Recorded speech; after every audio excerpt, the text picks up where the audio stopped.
Hi, good morning po. My name is Mardy Regalia and OFW po ako sa Kuwait. Ayan, so 2 years and 6 months po ako doon. Patapos na yung kontrata ko that time and meron akong nakilala na dito sa online, which is ito po yung Universal Online System. Ayan, so sobrang na-amaze ako na pwede kang kumita kahit nandun ka sa ibang bansa. And that time, syempre, it's normal na dududa ka kasi nga nakausap mo yung tao through Facebook lang, hindi mo talaga kilala.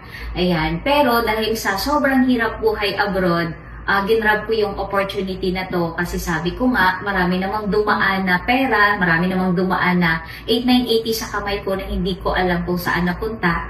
Kasi after or natapos ko yung contract ko, wala din talaga ipon, puro resibo lang. So akala ko kasi pag nag-abroad ako, makaipon ako, makapagpatayo ako ng bahay para sa family ko, so which is hindi. So hanggang sa nakapag-extend ako, 2 years and 6 months ako doon, wala po talagang ipon, puro resibo talaga. Wala din talagang naipon. And kung ano po yung bahay na inalisan ko, yun lang din po yung bahay na inuwian ko. So yun po talaga yung buhay abroad.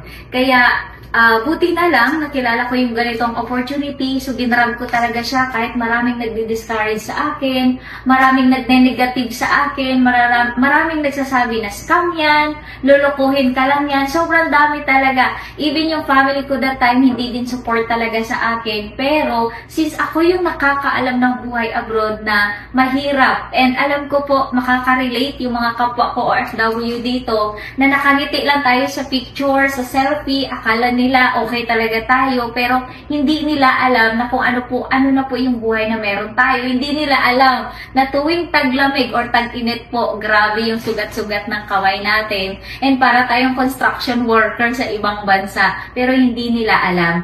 Kaya yun yung mga naging reason na bakit kahit marami yung nagdi-discourage sa akin, ginrab ko talaga yung opportunity na to. Kasi yun nga, sabi ko nga, kahit na iniisip ko na baka lulukuhin ako, iniisip ko din na what if magiging totoo? What if totoo to? What if pwede akong maging successful?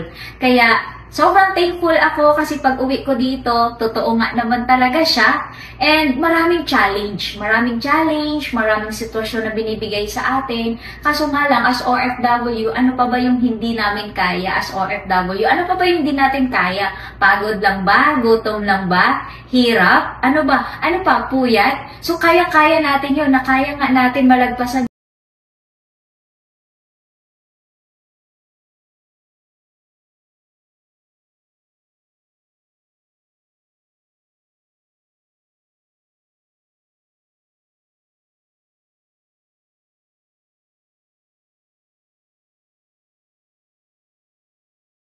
sa buong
Tingnan tayo ng reason bakit nagpunta tayo ng ibang bansa para sa pamilya natin.